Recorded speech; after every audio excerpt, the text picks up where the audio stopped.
Crush! Sejam bem-vindos a mais um vídeo aqui no meu canal e hoje eu vim falar um pouquinho com vocês sobre o fisiculturismo. Pra quem não sabe, eu sou atleta wellness, aspirante atleta wellness pra ser mais precisa.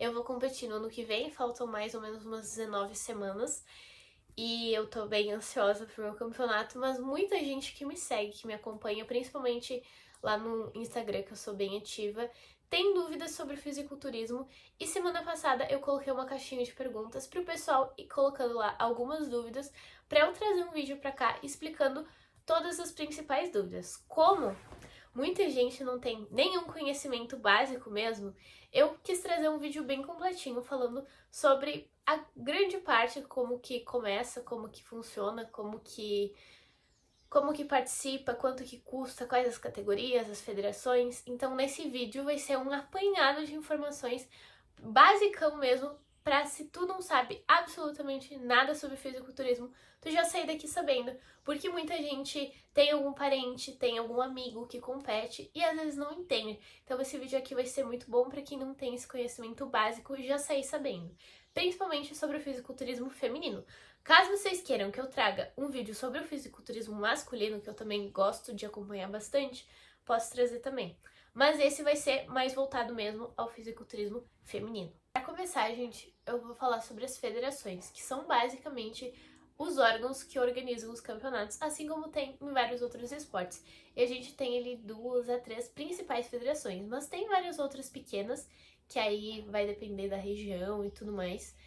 As 3 principais que eu contabilizo são a IMBA, que é a NBF, a mesma coisa, né? Que é uma federação natural, então é fisiculturismo natural mesmo. Tem até antidoping, que é a federação que eu vou participar. Tem também a IFBB e a NPC, que a NPC organiza campeonatos como o Muscle Contest, que é super famoso. E a IFBB também é uma federação, assim, muito conhecida, internacional, que tem vários campeonatos. E caso vocês tenham interesse em conhecer mais a fundo as federações, eu oriento que tu siga algum perfil, né, que lá aparecem os campeonatos, as datas, dá pra tu ter uma ideia de como que são as diferenças dos físicos dependendo de cada federação, que sim, tem algumas diferenças e também tem diferenças nas poses, principalmente da NPC para IFBB. Agora sobre as categorias. Eu vou participar da categoria Wellness. E as principais categorias no fisiculturismo feminino são a Open Bodybuilding, que aí são mulheres bem condicionadas, é uma competição aberta, então é muito volume muscular, é muita condição, é tipo a mais cheia, assim, mais volumosa, mais parecida com o masculino, né? Tem também a Women's Physique e a Figure, que são mais volumosas, que são a Figure, ela é mais voltada para um volume superior aqui, um formato mais em V. A Woman's Physique, ela é também mais voltada para um volume no corpo inteiro, mas trazendo uma feminilidade ainda. Tem a Wellness, que é a minha categoria, que eu acho a categoria mais linda do fisiculturismo, que ela traz um formato em ampulheta ou em X, trazendo um pouco de volume em cima, mas bastante volume embaixo. Uma desproporção, assim, entre a cintura escapular, a cintura e a região do quadril, né? Então, são mulheres que têm muito bumbum, né? Muito glúteo, muita perna. Eu acho lindo, lindo, lindo, lindo. Mas tem gente que não gosta. E pra quem não gosta da wellness e das outras categorias, tem a biquíni, que também é uma categoria linda, muito feminina, muito delicada, que busca menos volume. Mas aí trabalha um pouquinho mais a parte superior. Tem algumas categorias que hoje em dia também estão ganhando seu espaço, como a Fit Model, que está crescendo bastante. Tem também a Beach Model e a Sport Model, que são categorias que usam um vestuário diferente, né? Não são tão prestigiadas, mas elas já estão presentes em grande parte dos campeonatos de fisiculturismo. Eu, por exemplo, vou competir na Wellness e na Sport Model, que a Sport Model usa uma roupinha assim de academia, usa um top, shortinho e tênis, não usa salto. Então, são categorias muito interessantes, são categorias que podem ser categorias de entrada para quem tá querendo entrar no fisiculturismo. São categorias que não buscam tanto volume, tanta condição, e são muito interessantes também, muito bonitas. Pra quem ainda não conhece essas categorias, também oriento que entre nos Instagrams, enfim, nas redes sociais das federações e deem uma olhadinha porque é bem interessante. Muita gente me pergunta sobre a questão de remuneração. E o fisiculturismo, infelizmente, é um esporte muito, muito caro. Para quem é amador, como eu, não ganha absolutamente nada em questão financeira. Tu vai ganhar ali um troféu, uma bolsa de suplementos no máximo, caso tu ganhar algum campeonato. Mas só se tu ganhar, fica ali no pódio. Se não, é só a experiência mesmo que tu vai ganhar. Agora, para quem quer trabalhar com isso, tem duas principais formas, né? Que é tu se tornando um atleta profissional, que aí em shows profissionais sim tem remuneração, né? Tem premiação em dinheiro, mas novamente é para quem ganha, não é para todos. E também, principalmente, trabalhar com a imagem. Então, se tu vai ser um influenciador, se tu vai trabalhar na área, tu vai precisar, né, se desenvolver essa outra parte atrelada à tua carreira de atleta. Mas só disso, viver só sendo um atleta amador, não dá, não tem como. Mesmo que tu tenha patrocínios, é muito difícil que tu consiga sobreviver só disso. A maioria dos atletas grandes que a gente conhece, eles têm empresas, eles têm uma carreira além do fisiculturismo. Então, essa parte de viver só disso é meio complicado. E os custos são bem altos, tá, gente? Os custos, assim, não baixam de R$2.000 pra tu competir. Pelo menos no feminino. Talvez no masculino até dê um pouquinho menos. Porque dependendo da categoria, por exemplo, tem só que comprar uma sunga e aí tudo bem, mas um salto já uns R$200, um biquíni aí não baixa muito de 500. Aí tem a pintura, que é mais uns R$300. Tem inscrição na federação, nas categorias, filiação na federação. E tudo isso vai somando e realmente é bem caro. Fora que se tu quer realmente ser competitivo, a maioria das pessoas precisa ter um coach, uma pessoa ali para te aconselhar, um nutricionista, um treinador. Tu pode fazer a tua preparação por conta? Pode. Mas é bem mais difícil, né? Principalmente porque a gente não tem tanta noção sobre a gente mesmo. A gente tem muita distorção de imagem. A gente não obedece tanto a gente como a gente teria respeito por uma outra pessoa. Admiro muito quem consegue ter essa autodisciplina, mas eu acredito que todo mundo, inclusive quem é profissional na área, precisa ter um profissional para acompanhar. Porque santo de casa não faz milagre, né, gente? Essa, pelo menos, é a minha opinião. Então, isso também é um custo, tem custo de suplemento, para quem hormoniza, tem o custo das paradinhas e não é barato, tem academia, tem... Enfim, gente, muitas questões, é caro mesmo, é um esporte caro. E, inclusive, muita gente não considera nenhum esporte, né? Agora, comentem aqui embaixo se vocês acham que o fisiculturismo deve ser considerado um esporte ou não. Na minha opinião, é um esporte sim, porque a gente treina todos os dias, a gente vive isso. Então, é um esporte, é competitivo. Muita gente acha que é só um concurso de beleza, mas não é tão simples assim. Não é baseado na tua estética natural, assim, sabe? Então, se eu for competir, não vão olhar pra minha cara e vão pensar, a cara dessa menina aí é mais bonita, ela tem um nariz mais bonito, ela vai ganhar. Não é isso, tá, gente? No fisiculturismo é avaliado um contexto geral, se tu tá arrumada, se tu tá bem cuidada, se tu tá com o cabelo arrumado, se tu tá com uma maquiagem legal, mas não é avaliado a tua beleza individual. Até porque beleza é uma questão muito de gosto, né, gente?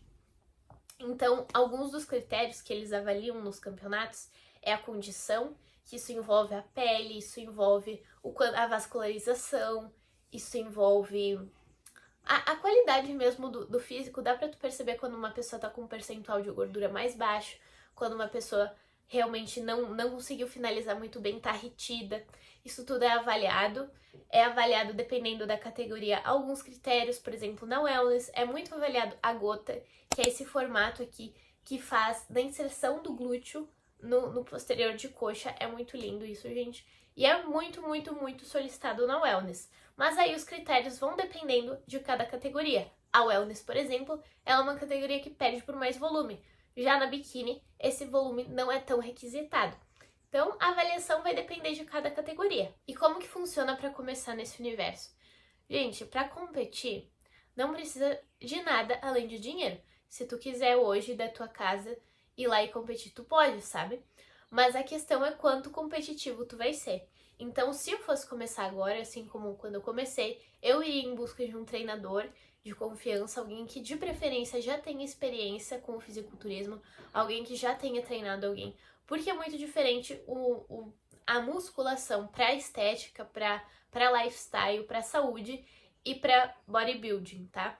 Tem que ter um refinamento muito diferente, é como se tu fosse esculpir um bonequinho de argila. E a mesma coisa para um profissional da área de nutrição. Eu orientaria que fosse alguém que já tenha experiência com o fisiculturismo, essa experiência com o esporte. Mesmo um profissional de nutrição esportiva, às vezes ele não vai ter esse feeling, essa experiência de saber como é que funciona. Porque, gente, na finalização, eu vou explicar melhor para vocês como que são as fases, né? Mas na finalização, se trabalha com sódio, se trabalha com água, com carboidratos, tem que ser uma manipulação muito boa para que não ocorra nenhum problema com o atleta, dele passar mal, ou de realmente, na finalização, pode diferenciar se o teu físico vai estar bem colocado no palco ou não. Pode ser que tu acabe tendo uma retenção e que isso estrague teu físico, então a finalização é muito importante. E a primeira dica, então, seria encontrar profissionais qualificados. Outra coisa que é muito interessante é tu estudar sobre as poses da tua categoria. Tem profissionais que são especialistas em pose, que também é muito interessante tu acompanhar ou contratar mesmo, mas é essencial tu saber posar e treinar pose, treina muito, porque pode ser que tu tenha um físico bom, mas que uma pessoa que tem um físico excelente não saiba posar e tu com o teu físico bom consiga superar aquela pessoa simplesmente por saber mostrar melhor o teu físico.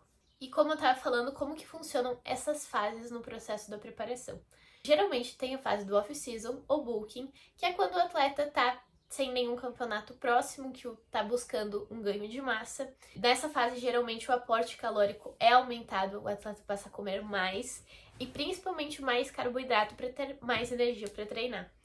Então é uma fase que eu tô gostando bastante, estou ainda nessa fase, porque ainda falta um bom tempo pro meu campeonato, mas logo após ela, geralmente vem um momento de transição, em que tu vai ter uma dieta normocalórica para conseguir, vai descendo as calorias aos poucos para conseguir transicionar pro cutting ou pré-contest, que o pessoal chama, né?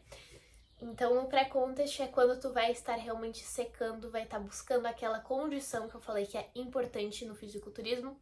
E aí, aos poucos, tu vai baixando as tuas calorias. No final, tem mais ainda manipulação de carboidratos. No cutting, os teus carbos vão descer, né? Então, tem que ter uma boa manipulação dos macronutrientes para que tu consiga manter saciedade, performance e que não perca a massa muscular. Porque tu vai estar ali com um déficit calórico grande.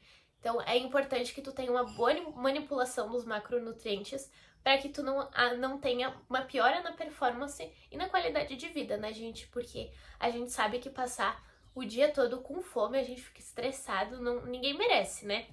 E aí, mais perto ainda do campeonato, tem a Peak Week, que é a semana final que antecede o campeonato.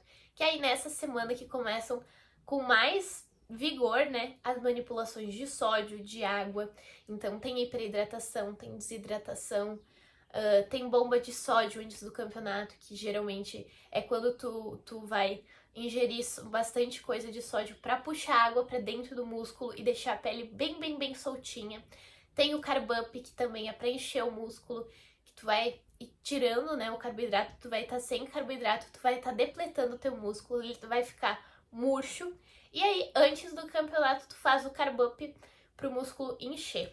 Então, essas técnicas é muito importante ter um profissional que saiba manipular, que estude, que tenha experiência nisso, porque são realmente técnicas mais complicadas, não é somente fazer uma dieta de déficit calórico. Claro que a finalização é só a cereja do bolo, tu já precisa estar com o físico praticamente pronto para subir, mas a finalização vai ajudar a destacar ainda mais o teu físico. Eu tentei trazer aqui os principais pontos, gente. Espero que vocês tenham gostado. Se vocês tiverem mais dúvidas, comentem aqui embaixo. Comentem qualquer dúvida que vocês tiverem. Se vocês querem também que eu grave sobre o fisiculturismo masculino. E aí eu vou trazendo mais vídeos aqui explicando pra vocês como é que funciona. E claro, eu vou trazer todos os bastidores do meu campeonato também. Espero que vocês tenham gostado. Um beijão e até a próxima!